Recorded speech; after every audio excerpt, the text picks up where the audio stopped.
ఇవాళ మా రైతాంగానికి నేను ధన్యవాదాలు చెప్పదలుచుకున్నా. మీరు ఈ ప్రభుత్వం మీద నమ్మకంతో విశ్వాసంతో బోనస్ ఇస్తారో ఇవ్వరో అనే అనుమానం ఉన్నా మీరు సన్న ఒడ్లు పండించిండ్రు కాబట్టి ఆ సన్న ఒడ్లు ఇవాళ బియ్యంగా మారి పేదోళ్ళ కడుపు నింపుతున్నది అని అంటే రైతులు చేసిన ధైర్యం. అందుకే మీరు పండించిన సన్న ఒడ్లకు 500 రూపాయల బోనస్ ఇచ్చి కొనుగోలు చేసినాం. ఇవాళ ధైర్యంగా నిటారుగా నిలబడి తెలంగాణ రాష్ట్రం నెంబర్ 1 వడ్లు పండించడంలో ఒక్క సంవత్సరంలో 2,80,00,000 మెట్రిక్ టన్నుల వడ్లు పండించి దేశంలోనే మొదటి స్థానంలో, ఒకనాడు ఆంధ్రప్రదేశ్ పంజాబ్ మొదటి స్థానంలో ఉంటే ఇవాళ తెలంగాణ రాష్ట్రం వరి పండించడంలో మొదటి స్థానంలో ఉంది. అందులో సన్న వడ్లు పండించడంలో మనం మొదటి స్థానంలో ఉన్నాం. ఇవాళ మన రైతుల శ్రమ ఊరిక పోలే.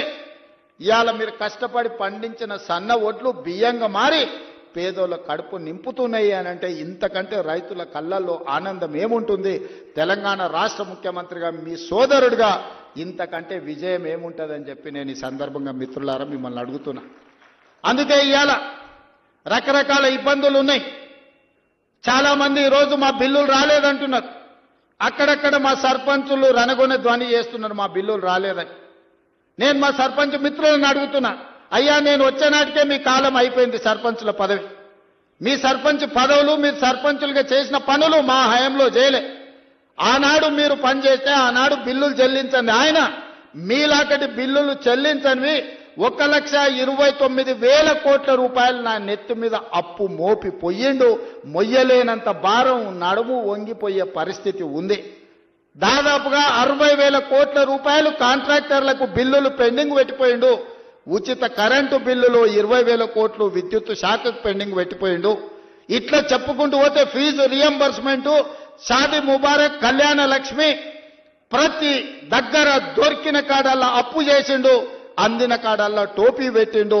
మొత్తానికి 8,29,000 కోట్ల రూపాయల అప్పు నా నెత్తి మీద మోపి బట్టి విక్రమార్క గారి నడుము వంగిపోయే పరిస్థితి రాష్ట్ర వ్యవస్థను, ఆర్థిక వ్యవస్థను మాకు అప్పచెప్పిండు. ఇన్ని అప్పులు, ఇన్ని తప్పులు చేసి ఇంకా ఇవాళ రోడ్ల మీదకి వచ్చి అడ్డమైన మాటలు మాట్లాడుతున్నారు.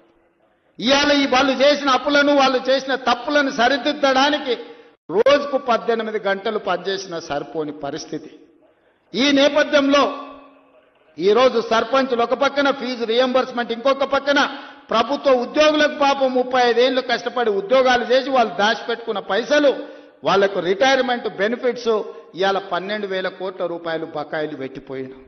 ఎవరైనా నమ్మకంగా ప్రభుత్వం దగ్గర పనిచేసి 35 సంవత్సరాల తర్వాత రిటైర్ అయిపోతే రిటైర్మెంట్ బెనిఫిట్స్ ఇవ్వాల్సిన పరిస్థితి ఈరోజు రాష్ట్ర ఆర్థిక వ్యవస్థ దెబ్బతిన్నది.